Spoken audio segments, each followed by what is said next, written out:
What's up, everyone? My name is Fuller. I am one of Lululemon's curators in New York City, and I am very excited to welcome you to The Mic, our virtual and eventually in-person performance series. Tonight's show is featuring Nonprofits, the podcast, hosted by the most hilarious, incredible, wonderful, thoughtful people, Stephen Campbell and Franqi French. Tonight's show is also featuring Mia Swinehart of Gathered Nutrition, a Lululemon ambassador from Lincoln Park in Chicago, and Matt James, a Lululemon ambassador from New York City and one of the co-founders of ABC Food Tours. Tonight's show is actually supporting ABC Food Tours, so all ticket sales are going directly to ABC Food Tours at the end of the show. If you want, you're more than welcome to go back to Eventbrite, get another ticket, really show your love and support.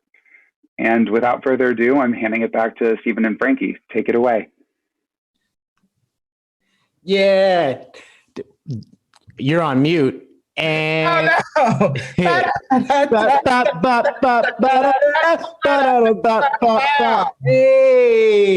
That's our theme song. That's the theme song. Ep.9, Nonprofits. Welcome. How is everybody? Everyone's amazing. By everyone, you mean me, right? Yeah, well, you're the only one here, and all the loving watchers. My name is Stephen Campbell. My name is Franqi French, and we are the Nonprofits. Yeah, we got an extra special episode today, partnered with extra special, extra with Lululemon, Gathered Nutrition, ABC Food Tours. We're going to learn a lot about them, but we're just going to kind of talk through about diet and health and how it is. Not diet, Stephen. Healthy life choices. We're already learning. We're already learning. We're gonna be talking about diet, health, not diet, healthy life choices, food choices, and how it is more accessible to some than it is to others. I know that I have been trying to get on this health horse hard for the new year. Franqi, have you been doing anything to get that New Year's resolution going? I don't do New Year's resolutions, first of all, Stephen. Let's just be very clear. I'm doing a New Year revolution, okay? This is revolutionary what I'm doing. I've never done it before in my life.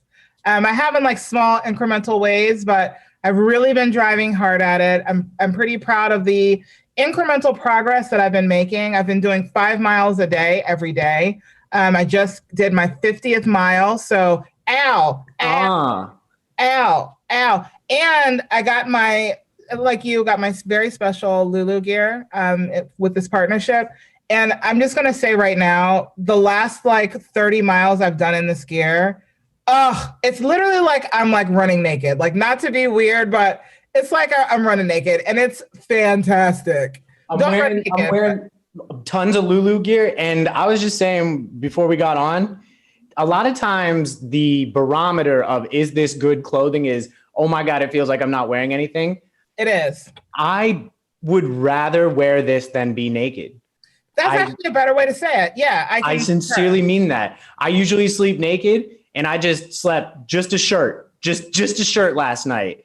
Just like, Steven, you usually sleep in a onesie, but whatever. We'll talk about that. Yeah, Lululemon doesn't make onesies yet. That's why we're doing the show. I've been trying to really improve my diet because I hit what I would like to call a rock bottom, where I got a industrial family size pack of Sour Patch Kids from the Dollar General, red, white, and blue, which first off means that they didn't sell it July 4th, so they gave them to Dollar General. That's true. Which I bought readily.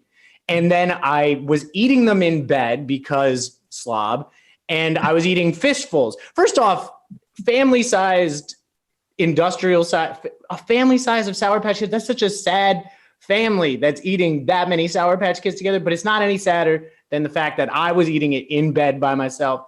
And so I was eating them, I fell asleep, and sugar got all over the bed. Question, did you fall asleep with some still in your mouth unchewed and then wake up and finish chewing it? No. But there were there was sugar and Sour Patch all over me. But then while I was asleep, I started sweating, probably because my body is trying desperately to excrete the toxins that I've been shoveling into my face hole.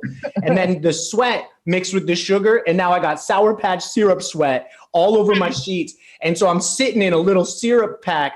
And what I did was I realized this needs to change, but I was too tired to like change the bed. So I went and slept on the couch, but continued to eat the Sour Patch Kids because everyone knows that to start a good diet, you must binge all of the food that you have in your house and eat the bad stuff before you can make room for the good stuff. You sound like a noob. I feel like this is the first time you've gone to bed with food. Is that your first going to bed with food experience?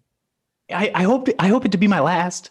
Oh, wow. Oh, no. So I used to be a profesh. Like me and my husband would go to bed. He's over here, right? And I'd wait for him I'd lull him into a sleep, right? And then I'd creep into the kitchen, okay? And I'm not talking about Sour Patch Kids.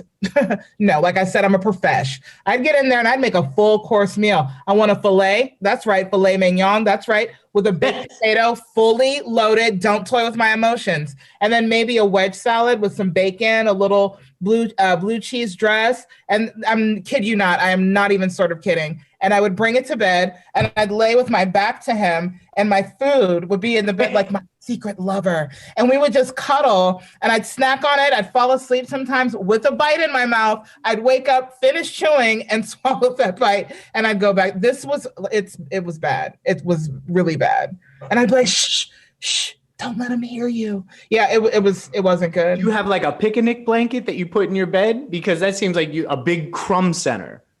It would be a crumb center, but I didn't have a picnic blanket, but I had a designated towel that I would fold up and put like between my night table and the bed. And I would use that to wipe my mouth. This is horrific. Okay. After you're done with your lover, you just get a towel thrown at you. The towel the steak would throw a towel at me. I just wipe my mouth and keep it moving. And so that's a habit I have definitely broken. I just think it's so hard to ever sacrifice long-term results for short-term pleasure. You know what I mean? Like it's just anybody that says that like nothing tastes as good as skinny feels has never had a banana cream pie. Right? Word. I love the banana cream pies. Oh my God. You're talking about love language. What'd you say? You're talking about love language. I haven't had a sweet in like 2 weeks. Oh my God, I love it.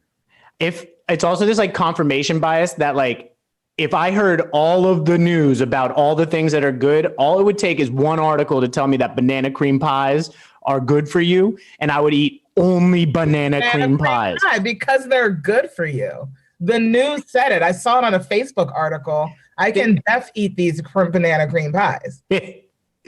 But so we wanted to talk about nutritionism to start with, right? Yeah. So one of the things that's really wild to me about nutritionism is that it's a new science. Do you know what I mean? Like as like a science, right? Because in 1912 was the first time that the vitamin was developed, right? And if you put that in like perspective, 1903 was when the first Ford T model was let out. So like we didn't even have vitamins until after the automobile had already been invented, right? Crazy bananas. Right. And you think about like, there was, I think it's 1727 or 1747 when the first like scurvy research was done. Army, Navy, scurvy, Marines. Like, I feel like that's just like a militarized like band of pirates. Like that word scurvy is hilarious. It's a pirate disease. It's for sailors and pirates if they didn't have vitamin C, right? And so to do the research, there was a doctor. I put doctor in quotations because all he did was people kept dying of scurvy. Sailors kept dying. Pirates kept first. By the way, it sounds like it was named by a pirate. They're like, you got a vitamin scurvy. Yeah, it was definitely named by a pirate. You got a vitamin C deficiency. I like the idea of a pirate sitting on like the little doctor table with the wax paper and like one leg's hanging off, the peg is hanging off the other one. And they're just like, you have a vitamin C deficiency. Tell it to me straight. He's like, you got scurvy. He's like, I can't have scurvy right now, doc. I've got booty to plunder. Like Booty is treasures. It's just treasures. Everyone calm down. Booty just means treasures. You know what they did for their first research that they did was they made 3 different groups suffering from scurvy. One was force-fed salt water. One was force-fed vinegar. That does not sound like it's going to help. Hey, you're going to drink this salt. We don't know for sure, but we think maybe the salt water might help. I feel like that's a no. Like, just, you don't need a doctorate to know that. I feel like that's not going to help. It's like, it's a thing that you know will kill you when you don't have scurvy. You're not only going to die of scurvy, but you're going to be super dehydrated. Like, you're going to be so thirsty the whole time. And that control group the whole time is just like, doctor, this is really, I'm sure this is killing me. They're like, this is research. We are nutritionists. Keep drinking the salt water. That sounds like a nightmare. But it does, like, so, and so 1912 is the first vitamin. And then if you fast forward, like, stuff is as recent as, like, the food pyramid. Do you remember the food pyramid? Remember that. It went hand in hand with the presidential awards. Remember the fitness rewards? And a presidential fitness award. Oh, the bane of my elementary experience. Oof. There was this girl, I'm going to make up a name. Her name was Amber. She was the worst. Okay. Why? Because Amber was super strong and she'd do the pull up and she'd just hang there and hang with one arm like for hours and no one could beat her. And I would like every year I'm like, okay, this year I'm going to freaking beat Amber. I wouldn't. I would pull up and go and fall and die immediately. I never passed the Presidential Fitness Award. What was the purpose of that? Just to have data analytics to show who's better? It was just to make me feel bad. Like, it was all about it was definitely trolling Franqi. Like, that's what it was. I do remember that. Yeah. Now that yes, the sit and reach. Oh my God. I remember those. In what world does the sit and reach make you a better athlete? It doesn't. But that's from the president. It's from the president's office. It's a presidential fitness, baby. Those monsters. But yeah, those went hand in hand. The food pyramid was always funny to me because, first off, all over every elementary classroom had the food pyramid in it, and it just said eat lots of bread. That was the main thing. It was just eat tons of bread. It was like a million servings of bread, and then like that was number one. Just as long as you get, and it was at the same time that I was learning that if to combat fire, I needed to stop, drop, and roll. True. Is nothing sacred? Was I not told anything correct when I was a child? It sounds like the same like optimistic kindergartner made both, that they're just like, if I want to be healthy, I'll eat pizzas and pastas. And if I'm on fire, I'll just roll around a bunch. And then that was like coupled with like these anxiety attacks, because then you had someone telling you only you can prevent forest fires. I'm responsible for the forest fires. You gotta go into the forest and just roll around a bunch. Right. Like, I don't know how to put them out. I'm only 10. Yeah, it's a nightmare. It was a nightmare. But there's just so much that is gospel in nutritionism that does rapidly change. Like soy was real big for a second, but then it's coupled with this thing where marketing like only markets the worst foods for you, or like there's concerted efforts to market like one specific food. Like during World War I, we started producing tons and tons and tons of milk. Because it does the body good. It was to feed soldiers, which is a very funny thought to me, that people are fighting in trench warfare in World War I, which is supposed to be the worst war ever, but they needed a warm glass of milk. I mean, how else are they going to get to sleep at night, Stephen? There's just shells exploding everywhere, and they're just like, as long as I've got my milk and cookies, I'm good to go. Can you put a little honey in this? You have a little honey? No, okay. All right. Whatever. But it's wild. So we overproduced milk.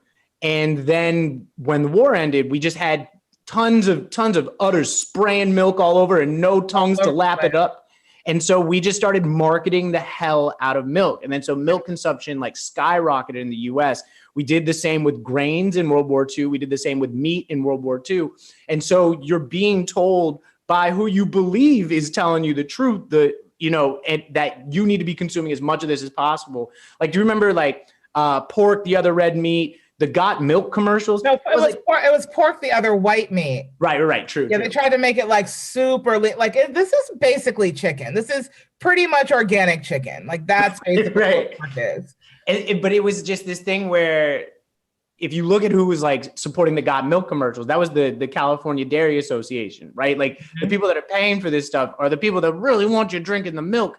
So you have this like combination of nutritionism changing rapidly and you being told a bunch of stuff that you find out later is just not like valid. And so it's this really hard concept of like, I want to eat well, but I have no idea who is telling me the truth about all this. Right. And if you look at that nutrition pyramid, it's literally all of the things that we overproduced. You know what I mean? It was like 100%. Grains and then dairy, because remember it had that big like block of cheese, the eggs, the butter. You better eat like cheese wrapped in butter, dipped in batter, and then fry it. I mean, and then you get all your doing it for your country. Yeah. So the one of the parts that we want to kind of talk about during the show is that we have the luxury of information, and it is still very, very difficult for us to understand how to make those decisions.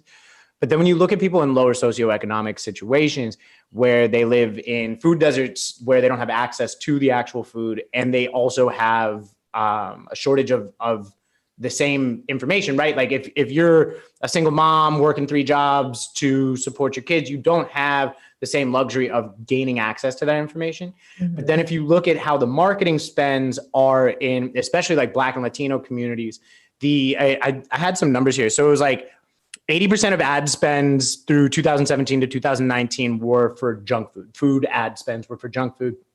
Huge proportion, like 65, 70% of that was in Black and Latino communities, right? And so in that same time span, it was a 4% decrease in overall ad spends for food and beverage, but a 50% increase in ad spends to the Black community, right? And just for junk food, sorry. And so it is this wild thing that while we live in kind of a bubble that has access to all this information, and we still find it so hard to sparse through it, there are people within other communities that not only do they have that difficulty, but hundreds of millions of dollars in ad spend going to tell them to eat that Hostess cupcake. And like I said, with the banana cream pie, all it took was one person to tell me that banana cream pie was what I needed for a diet for me to eat only banana cream pies. But also being a Black woman and a mom and poor, it's also, affordability, you know what I mean? Like not being able to afford organic everything all the time. You know what I mean? So you go to the store with, okay, I have a budget of $50. What am I going to get? I need to get the most bang for my buck.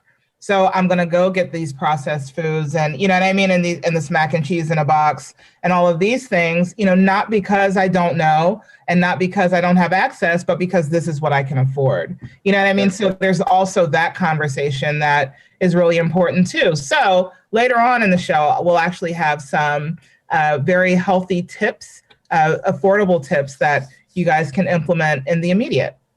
Yeah. So do you want to bring on our first guest? I've been dying to bring on our first guest because I've been stalking Gathered Nutrition so hard over the last couple of weeks. She is an amazing human, incredible. We have similar stories, so I'm super excited to talk to her about it.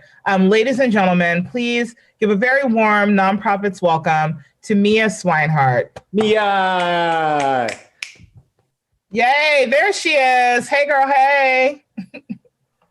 Oh, you're muted, Mia. You got to take your mute. Yeah, there we go. Hi. Hi, guys. Thank you for having me. I'm so excited to your face. Thank you for being here.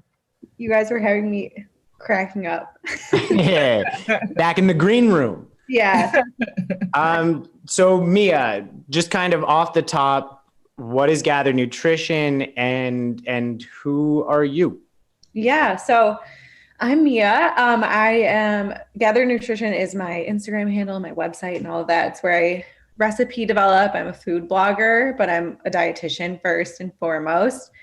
basically I, out of school a couple years ago, I was counseling. I was working at a women's health clinic and I really liked it. It was a really interesting job, but just wasn't sticking with me. I didn't feel like it was my calling. And I've always been super into cooking, obviously, but also just making people more excited about eating healthy. And I'm all about like comfort food and finding ways to make the foods we love healthier. So that's kind of where I started my Instagram account, like right when I was graduating my master's program, just kind of took off from there. So now I'm happy to say it's my full-time job. I absolutely love it. So that's where I share all of my recipes and tips and tricks and all of that stuff. And so I remember. Can I ask? Oh, sorry. Go ahead, Stephen.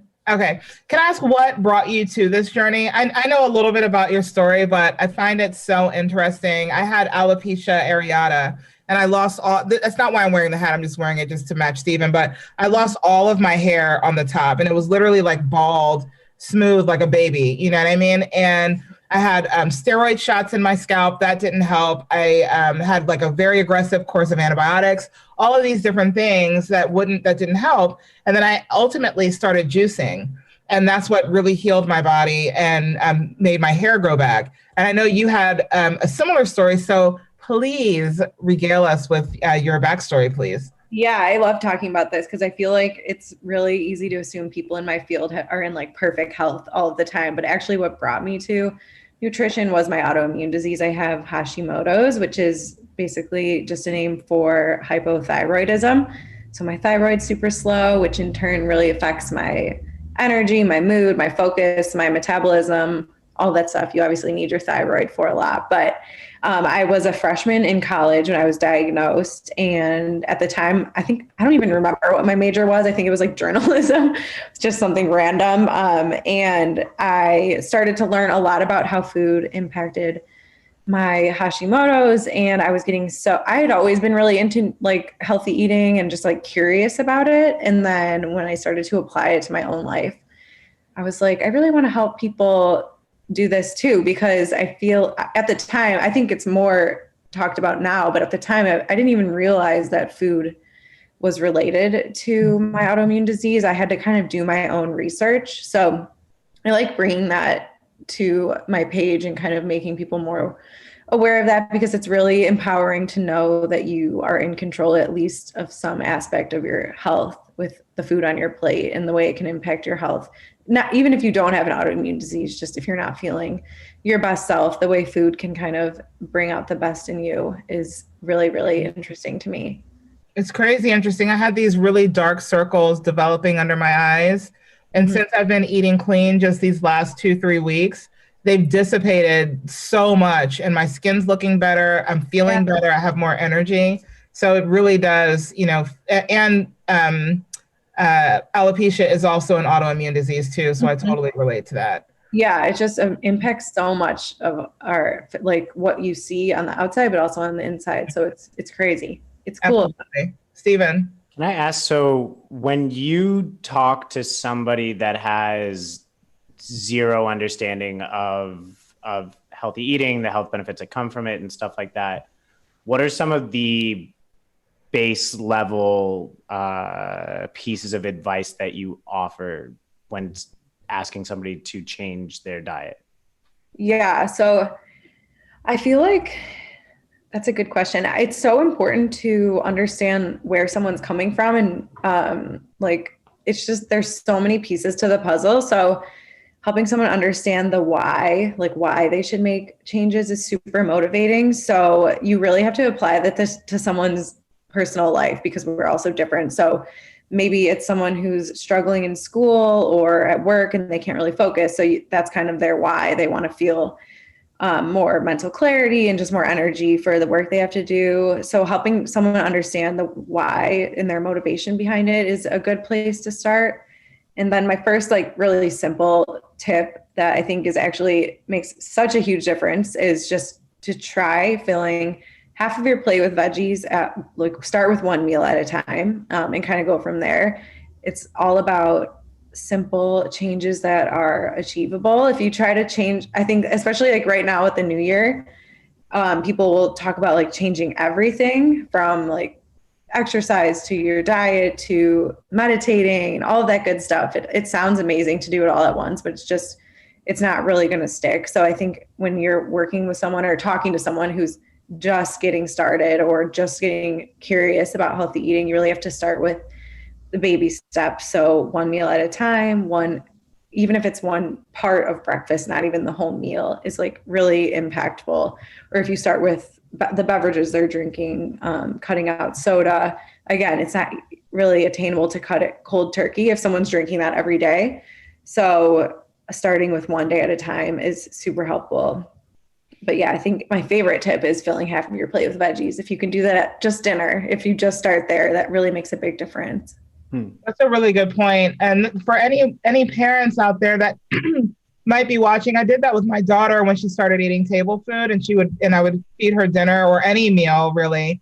I would, start with a plate of vegetables first. That would be the first thing she would eat. And then I would follow up with the protein and other things. And so now she's 15 and she's all the way down for, eating a salad for dinner or, you know what I mean? Like she's really into healthy eating. So parents out there, start them young, and I'm hungry. Okay, cool. Here, eat this plate of broccoli and then implement other things, around their meal after that. Just a little helpful hint. They will keep it for life. Yeah. I know. I feel like the way we feed kids now has changed so much. I mean, I don't have kids, but just even the way I ate as a child is so different now. Luckily, I think we know just so much more. So yeah, it really starts young. For sure. Oh shoot. I had a question. So when one of the things that we were just talking about is the just onslaught of information that we receive about diet, about health, and about healthy eating. Are there some very basic building blocks that, we're talking about making changes to an unhealthy diet, feed or fill the plate with half vegetables, but are there some very basic rules that people can kind of live by that will maintain a relatively healthy diet? Yeah, I feel like there is so much information out there, and especially in like social media and everything like that, and just on commercials, we just overcomplicate everything. If you really just get back to the basics, it's so helpful. I think that telling someone to just start looking at the ingredient list on what they're eating, don't even think about like the calories or don't start counting macros, nothing like that. And that's not something I ever really talk about or recommend. It's really about what is in the food. I think people become so much more aware of what's on their plate when they start reading the ingredient label and becoming more familiar with what's on the ingredient label. So saying, like giving someone a number, like start with 10 ingredients or less on the ingredient label, you can lower it from there. But a lot of times that's a big change for people depending on what they're eating and what they have access to. So like looking for whole unprocessed foods as much as possible and kind of starting from there. And then you do really become aware of when you're ordering out or what you're buying from the grocery store. And again, it just makes it's a little thing that makes a very big difference. So I really try to focus on what's on your plate and what's in your food rather than obsessing over how much, or of course, like portions at some point matter, but when you're just starting out, I think it's more helpful and more sustainable to think about what is actually in your food and where it's coming from and all of that stuff. Yeah, I think it's Michael Pollan that said that like if you can't pronounce the ingredient on the back, then it's probably not great for you. Like if you can't say the word when it's like, has like 17 letters or 17 numbers in the name of the ingredient, then it's probably not great for you. Right. And it's crazy how many foods are in the grocery store that meet that criteria, or that have so much in it that you're like, what is that? I don't even know what half the ingredients are in some of these foods. One of the things I've heard, and Mia, I want to ask you if this is still accurate, is that if you're shopping like at a regular grocery store, not like a Mom's that's all organic, or maybe even a Whole Foods, but if you're at like a Giant or a Safeway, you should shop from the outer rim of the grocery store. Is that still accurate? Yeah, I love that tip.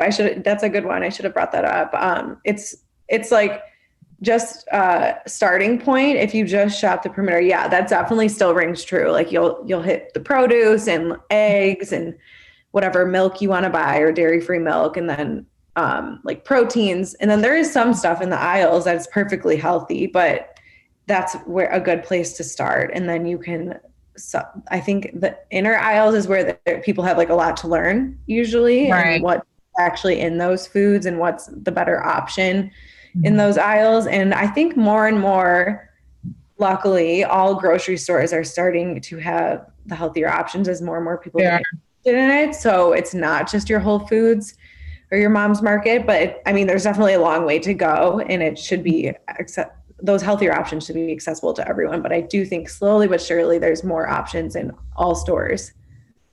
Absolutely. Cool. And so, Mia, where can people find you? How can people follow you, get involved in all that jazz? Yeah, so Gathered Nutrition is pretty much my name across the board for Instagram, TikTok, my website, my YouTube. You can find me there. And if anyone has any like further questions or anything, you can of course reach out to me. Send me a DM on Instagram is usually the quickest way to get to me. Before we let you go, Mia, I need to ask this because you may not know it, but you're my personal dietitian. Like I go to your page to figure out what I'm going to eat now. And here's one of the things I saw you post about it. I think it was today.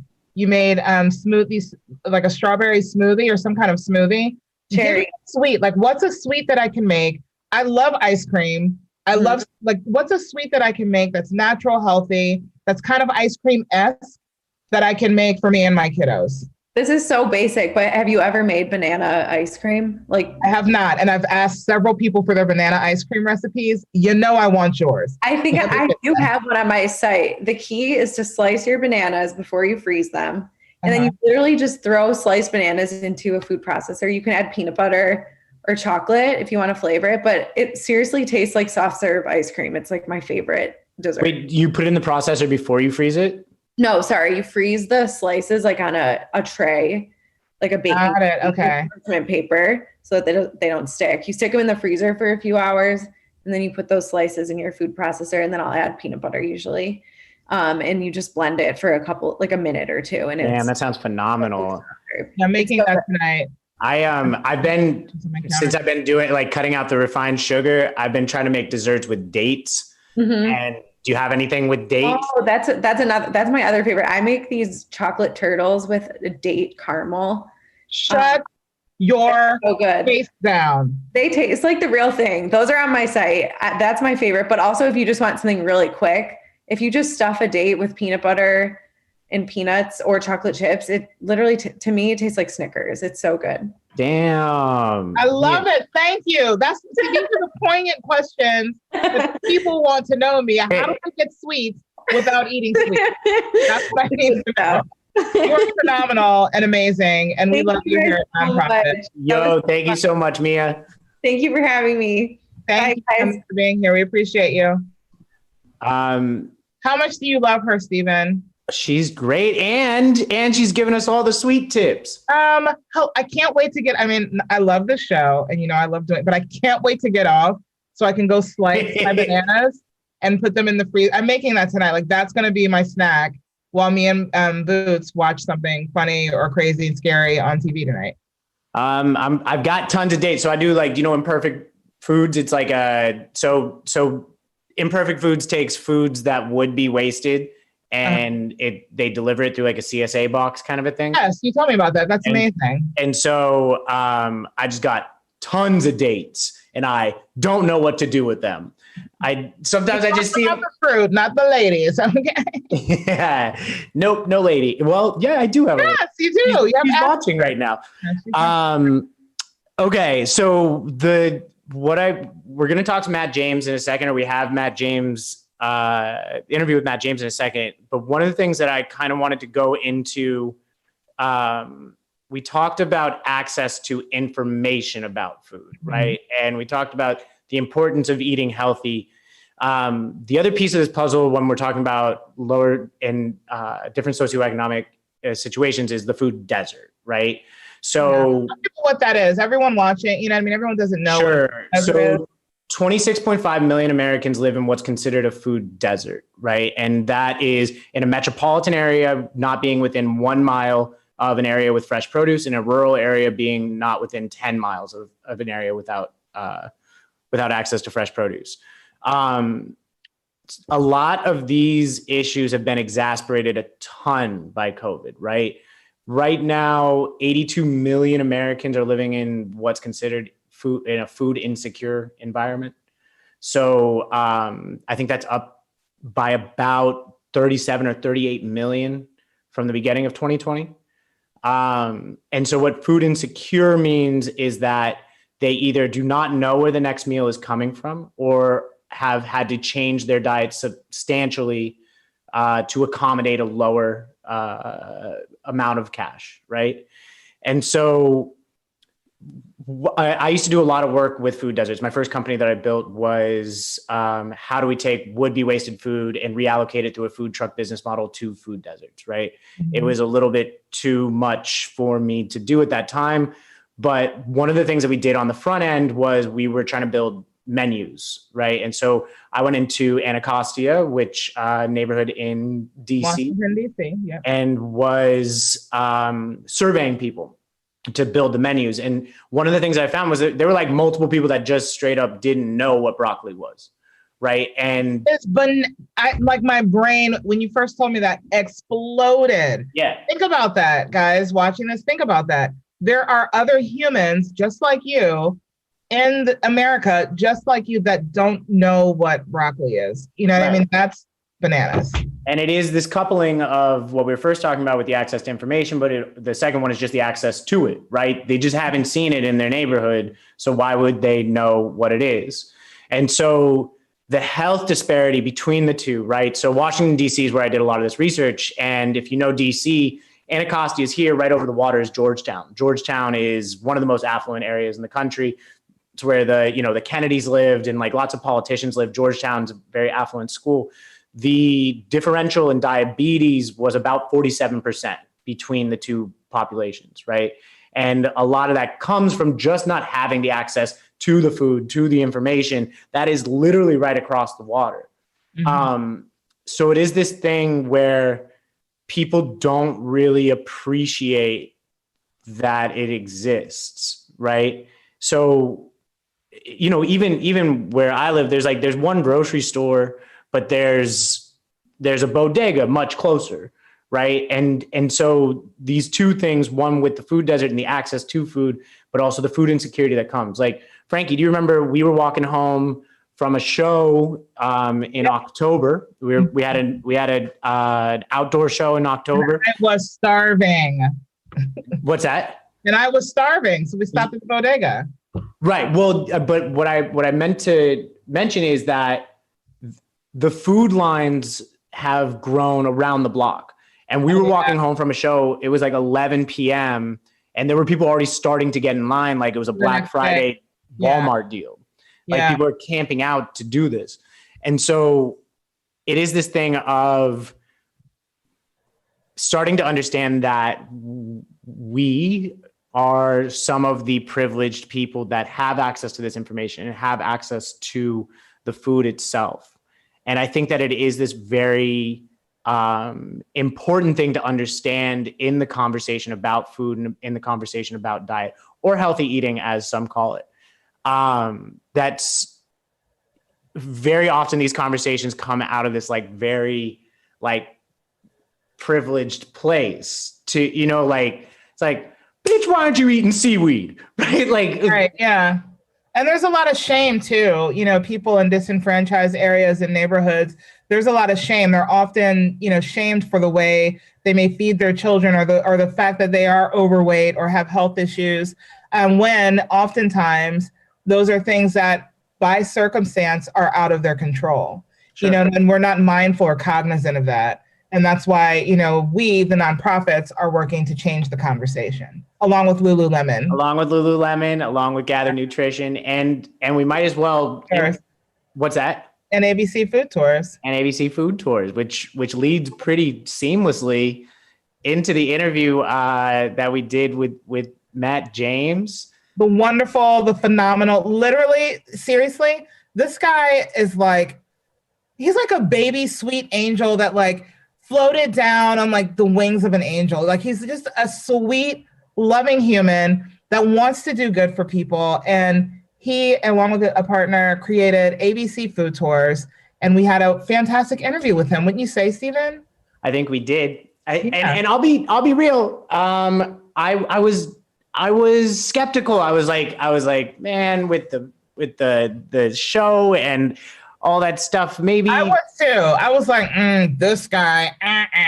And then when we meet, I'm like, oh my God, you're literally a good person. Like you are genuine and true. And he's just awesome. So we're going to get our guy, our comedy hub, Jared, our man behind the magic, to roll that beautiful bean footage. Also, in the meantime, shout out to Comedy Hub. Comedy Hub's got a Twitch channel. They do all of our technical, I'm going to call it jargon because I literally don't know what he does to make all this work. But shout out to Comedy Hub if you ever want to watch.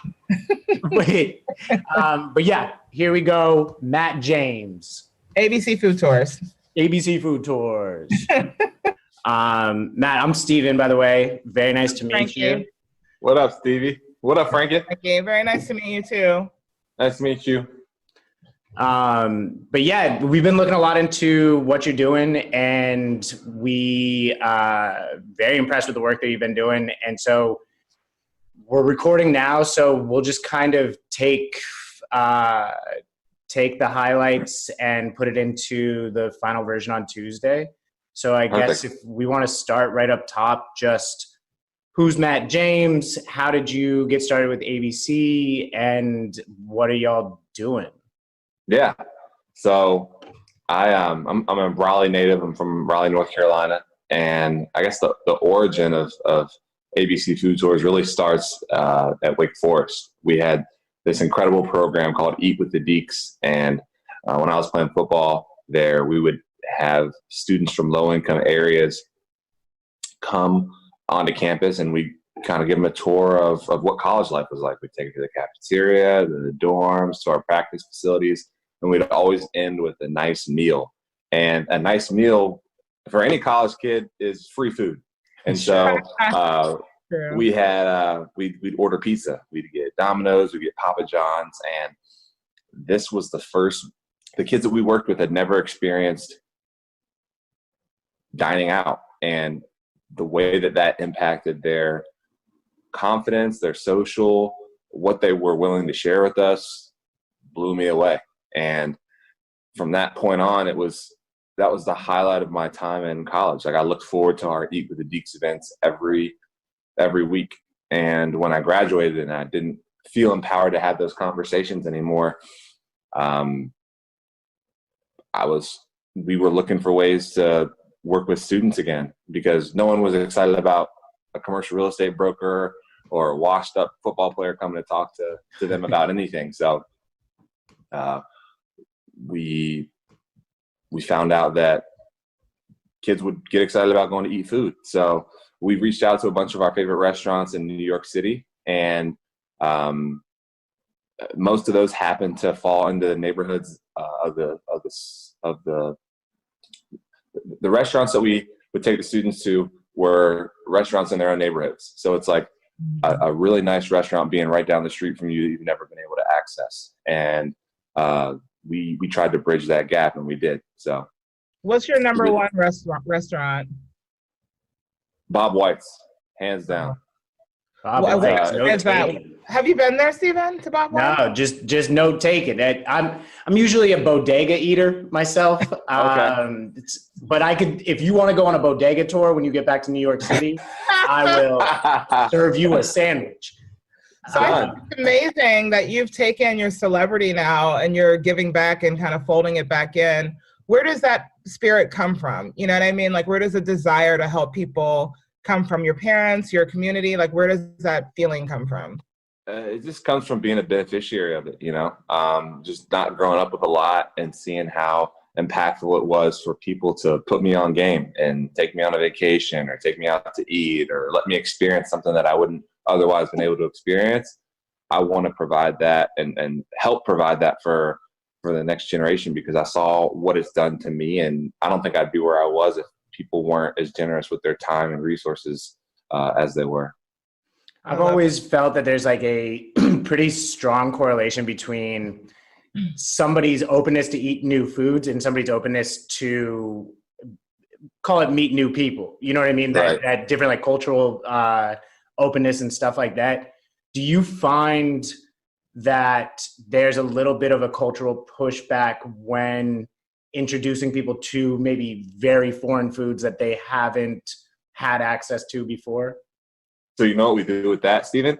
Huh. What we'll do is, let's say we went to Bob White's, my favorite restaurant, and a student's never had mac and cheese before, right? Oh man. I know. So what we'll do is, like, a majority of the students we work with are first generation Americans, and a lot of them are immigrants. So by way of Dominican Republic, by way of Puerto Rico, and they rave about their native food, mofongo, a bunch of different dishes that I'm not familiar with. And what we've done is we'll have someone bring in a native dish, and I'll be like, look, I've never tried this, and I'm going to try it, and kind of break the ice for them. Like, listen, like, this is something that y'all love, and I'm trying it, and it's really good. So like trust me on this. And like, that process has worked. And interesting. So we, like, for instance, we took them to Tim Huan's, and we had our students eating dumplings. You know, it's like, that's the last thing I thought that they would be sampling on a Tuesday afternoon, and they loved them. You know, these are kids from Section 8 housing and rough parts of New York City who we're sitting here eating dumplings, and we're having chefs come out here showing us how to roll our own dumpling and just walking us through the history of their culture. It's incredible. Matt, look, I'm not eating carbs right now, and you said dumpling 3 times. Unless you want me to come through the screen, do not say dumplings again. I've been eating breakfast dumplings all before this interview. I know for me, like, there's days when I can really afford to kind of treat myself. You know, it's not a thing I can do all the time. But for me, like, Minetta Tavern is one of my favorite places. Oh my gosh. Have you had their Black Label burger? That's my first question. It's cheeseburger is my favorite food. So I go there many a times. And you're missing the best part is their French fries. Oh, no, I get the fries. I'm not an animal. Okay. What are you talking about? I'm missing the best part. Okay, first off, I start with the bone marrow, okay? Then I get the burger, and then I eat the fries. And sometimes I might dip my fry in some of that bone marrow. That's none of your business. You bad bitch. That's the only way to do it. It's the only way to do it. It's so amazing. And a lot of times we're down there, Stephen, because the Comedy Cellar's that right there, like next door. Yeah. So, like, on those days, it really motivates me and reminds me to kind of persist and push forward and keep towards my goals so that I can go back to Minetta Tavern. Do you think that that is something that kind of helps the kids too, being able to kind of see, okay, these are the things that I could have in life. These things are possible. Do you think there's an element of that in what you guys do? I think that's very much so an element, because we give our own stories. You know, myself, Tyler, anyone who's involved has a similar story in terms of coming up with not a lot or being in the similar situation that these kids are in. You know, my dad's not from the States. Like, I'm a first generation American. So I have different things that I can relate to these students at. And that first phase of building that confidence through the experience in the dining was major. And then we graduated to fitness, and we're having Equinox, and we're having Soul Cycle in these boutique gyms across the city, teach our students what it means to live a healthy lifestyle. And then what we're doing now is our connection portion of Feed, Educate, and Connect. And we're connecting our students with Fortune 500 companies, and we're working on fellowship programs to really provide opportunities to bring our students outside of their situation. So it's coming full circle now. It's so beautiful. I love that. Go ahead, Stephen. So most of the kids that you're working with, I know that you said that some of them are, you know, right down the street from some of your favorite restaurants, but is there, outside of like job placement, what what do you see as some like actionable stuff that y'all can do that maybe they have more access to this type of food? Or I guess my question's, I've done a lot of research with like food deserts and stuff like that. And what do you see as a way to maybe alleviate some of these food deserts? I don't know if I know it's kind of a packed question. No, that's a great question. And that's another project that we're working on, which is ABC Farm, where we're looking to put hydroponic farms in urban areas and teach these not only students but their families about where healthy food comes from, and hopefully them be able to grow and sustain their own community garden. And when you grow hydroponically, you just need water and electricity. Sure. And there's a lot of sunlight. So eventually, again, hoping to show and build a curriculum around this is what it means to eat healthy. Eating healthy is cool and it's delicious. And here's recipes, and just like kind of building out from the ground level, because let's be real. You're the bodega king. When's the last time you went to bodega and got a salad? I know. You know, like they've got it, but it's just sitting there kind of rotten in a plastic container. Exactly. So we're trying to reimagine to them what eating healthy looks like, providing accessible, affordable, organic food for them. And so I guess to get back to your question, that's really one of the main focuses of what we're trying to do, is just make it accessible. I love that. That kind of, if I could piggyback on that a little bit, not as cool as Stevens was. He loves saying food desert. But don't try to be as cool as me. You're not going to set the bar so high. But I know, like for me, you know, we're on a budget. I have a husband and we have a 15-year-old daughter. And one of our go-tos, we try to eat healthy. And even when I eat like crap, I still try to make sure she eats healthy. And one of our go-tos is just getting a pre-cooked rotisserie chicken and a bag of salad. And that's like, do you guys teach that as well? Like easy, affordable ways that kids can kind of eat healthy, even if it's, you know, on the go or whatever? Yeah, I think one of the coolest things we did earlier on was we did a bodega tour. And shut up, Steven. We reimagined what it was like to go to a place that they're already frequenting and pick healthy options. It was extremely difficult. And that was even more affirming to us that we're like, listen, we need to do our part in trying to implement what we can in their community in terms of healthy options. And that was kind of the brainchild of the ABC Farm. But we did have a tour to bodega where we walked through like, all right, maybe not the potato chips, maybe this, maybe not the soda, right, maybe this. And like, they got the concept, but like, again, typically the healthy options are more expensive. For sure. And the healthy options aren't the freshest thing. And when you're getting them at a bodega, like a packed salad at a bodega opposed to a packed salad at a Whole Foods, like, you know what I mean? It doesn't even look appealing most times to the kids because they're not eating that anyway. So it was very difficult, but it's tough because when it's inexpensive and it's the closest, most accessible option, like why would someone go the extra mile and spend more money for something that they don't really know the health ramifications of and the long-term effects of? Yeah, I know for sure. Like it's easier if you're running into 7-Eleven or wherever, and you're like, I could get 5 Slim Jims, or I could get 1 apple. But the health benefits definitely are there. You know, if you've ever seen that documentary, Fat, Sick, and Nearly Dead, and the guy's like just kind of eating whatever, and he's literally killing himself eating McDonald's. He's like literally dying on the inside. And then he starts juicing and eating clean, and his health bounces back pretty much 100% and beyond, you know? So this is what you're doing is way more impactful than I initially thought. I'm going to be honest. I'm like, okay, he's taking kids to restaurants. Oh, whatevs. But like what you're doing,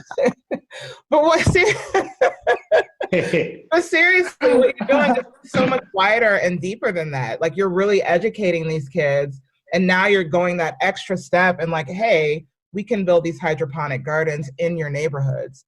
and you'll have access to this food. That is beautiful and amazing. And I almost cried. So I had emotion. And Matt, can I ask, so as somebody, you can't see, but neck down, I'm just as ripped as you. And so, so I always think that with what you're doing is incredible, because I think that the first step is very often education, right? Like I was trying to start this company that didn't work, but what we were doing initially was surveying in Anacostia, which is an area of DC, right? And asking people like what foods they would eat when we were trying to build this menu. And like, we were running into multiple people that just didn't know what broccoli was, And so I've always said that like education is the first step in this process, but even for somebody that is educated on a lot of this stuff, the eating healthy piece is still difficult. I got the bodega right there, right? And luckily you and me look exactly the same neck down, but the bodega sandwiches are not a good tool to get there. For your eating healthy, how much of it is just straight willpower, and how much of it is are you putting in very strict systems in place to make sure, because the cheeseburger is your favorite meal.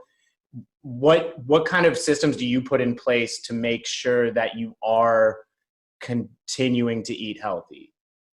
That's a great question, and there's multiple parts to it, because ultimately the biggest thing is discipline. Like, Franqi, my favorite food is cheeseburger and French fry. Like, I crave that and want that for breakfast, lunch, and dinner. Like, I could have a cheeseburger for breakfast. Well, if you put an over medium egg on it, it's breakfast. That's breakfast. Breakfast. Thank you. We're on the same page. Like, but it's honestly just discipline, Steven. It's like restricting myself as much as I could and would eat that every single day, just having it once a week. And then if I'm going to eat something unhealthy, I'm going to go out and get it. Like, I'm not going to order in. Like, if I'm going to have something that's bad for me, I'm going to go get it. And if I'm going to have something that's really bad for me, like pizza and a cheeseburger, then I'm probably going to hit a little workout before, so that my body processes it differently. Sure. And you just have to be intentional about it. Like, the exercising is great, but you could run a marathon every day, and if you're eating like crap, then it's not going to do much. You're just going to be really tired and unhealthy. So it took that collegiate athlete mentality, and the training table, the food, everything that went into preparing myself for a game. Like, all that stuff is super important, because I'm sure that you all see, the better you eat, the more energy you have, and the better you sleep. And like, once you've experienced that, I'm like, this lifestyle isn't worth my health. And that's kind of the approach I take to it. So like, the older I've gotten, it's less about how hard I'm working out. It's more about, okay, like, I'm going to eat, everything I'm going to eat came out of the ground today, or everything I eat is going to be organic, and it's not going to be processed. And it really just takes being intentional about it, so being intentional and being disciplined with your diet, and you end up saving a lot of money too. Like, if you went to the grocery store, you bought your groceries for the week, you bought a carton of eggs, you bought some chicken breasts, you bought rice, you bought sweet potatoes, like, you could eat the whole week for $30, like, for sure. Lunch and dinner, which is crazy. Like, that's a meal in New York, it's like, it's again, it takes being intentional, and it takes being disciplined. But I mean, when you see the way it affects your bank account, then it's kind of a no-brainer. But also too, I'm just now embarking on a health journey. I mean, and make no mistake, I look like all of the women that are on the show The Bachelor. Like, I look from the neck down. It's same thing. But one of the things that I've noticed is that when I have a craving to eat trash, I think about the work I've put in, and I'm like, nah, I'm not gonna blow it. Like, it's not worth it. It's a waste. And then I'll go in my kitchen and grab a handful of spring mix and some, sunflower greens, and sit and chow on it, and it tastes bomb. Thank you so much, Matt. You are literally the sweetest human. I know you don't have, I think we've taken up all of our 30 minutes. So seriously appreciate you. You are 10 times more wonderful than I thought. I definitely got to do this again. And Matt, one last, where can people where can people find you and participate in, it's only in New York right now, right? It's so two things. We just redid the website. We rebranded. Our missions refocused. Your gifts are charitably, they're tax deductible now. So everything is fallen into place. You can give and donate on abcfoodtours.org. And we are focused in New York right now with plans to expand. And that's kind of what our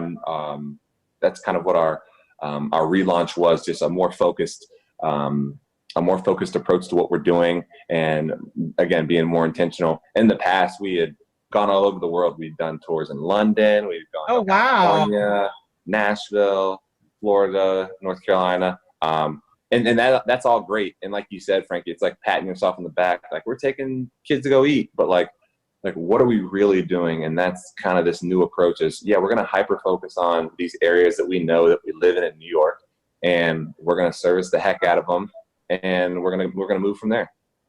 I love it. That's dope. You're fantastic. All right, Matt. We really appreciate you doing this. Appreciate the time, and we will be spreading the word. And yes, we'll partner with you on a showcase one day. Fine, Matt. Stop bothering us about it. If you need warm-up comics, we'll go ahead and obviously you'll go to Steven because he is super ripped. Yeah, exactly like you. No difference. We can change this in post, right? Thank you so much. You've been fantastic. This is great. You. I appreciate you. Yeah. Thank you, guys. I appreciate you. Bye, Franqi. Bye, Steven. Bye. Thank you, Have a great day. Oh my God, does Matt James just like love the nonprofits? I feel like he does. And we heard him right back. How fantastic is he? He's the dreamiest. I know. And you guys are like twins. It's so weird. I still can't like get over it. It keeps freaking me out. Every time I go to, I'm like, oh no, it's Steven. It's weird. I was really trying to drive that point home and it didn't seem to be taking. You know what, Steven? I'm your ride or die, so I will go into this delusion with you. You know what I mean? Like, I'll just... Thank you. But we've come to the end. I think we've got to the end. So what did we learn? I have learned that I need to stay the course. I need to, now that Mia's in my life and we're best friends, I'm going to continue to stalk her. I'm going to implement her banana ice cream tonight, which I'm like a kid at Christmas. Like right now, it's like Christmas Eve. When I get off this call, it's like Christmas Day because I'm going to make that ice cream. So that's where I'm at. And I've learned, we've all learned that food deserts exist, right? Sure. So we want the people to look in their local areas. Find the organizations that are helping work with that to alleviate that and give your money. ABC Food Tours in New York is one of the best organizations around. They work in a full facet of areas for underserved children, including education, food deserts, all of those kind of things. So give your money to them. All the proceeds from this show, as a matter of fact, are going to ABC Food Tours. For sure. Yeah. What did you learn, Steven? Well, a lot of us are very fortunate to have access to information, have access to food, to be able to make the health decisions that we would like to make, no matter how hard that those decisions might be to actually implement. So I hope people were able to learn a little bit, able to be entertained a little bit. Shout out to Lululemon for having us. Big shout out. Gather Nutrition for joining, and Mia, and also Matt James, ABC Foods.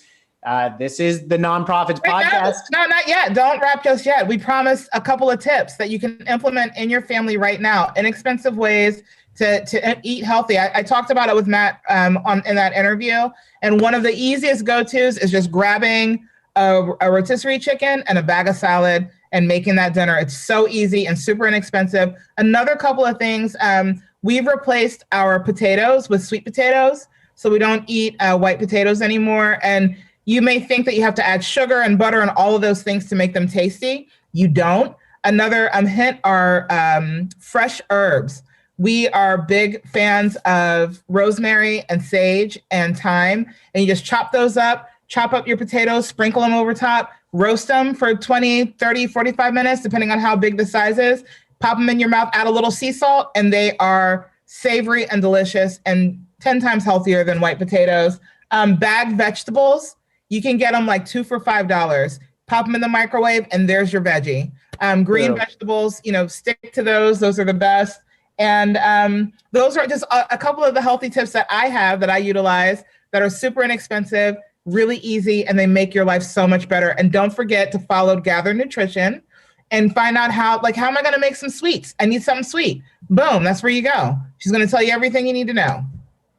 And also, we've got a podcast on Spotify called The Nonprofits, NON space PROPHETS. Is that clever? Yeah, it is. And my name's Stephen Campbell. I'm Franqi French, and this is The Nonprofits. Thank you, Lululemon. You guys have been fantastic. And also shout out to Comedy Hub, as always. Oh, Comedy Hub. Always. That's our guy. All right. Love you guys. Thank you so much for joining. Wow.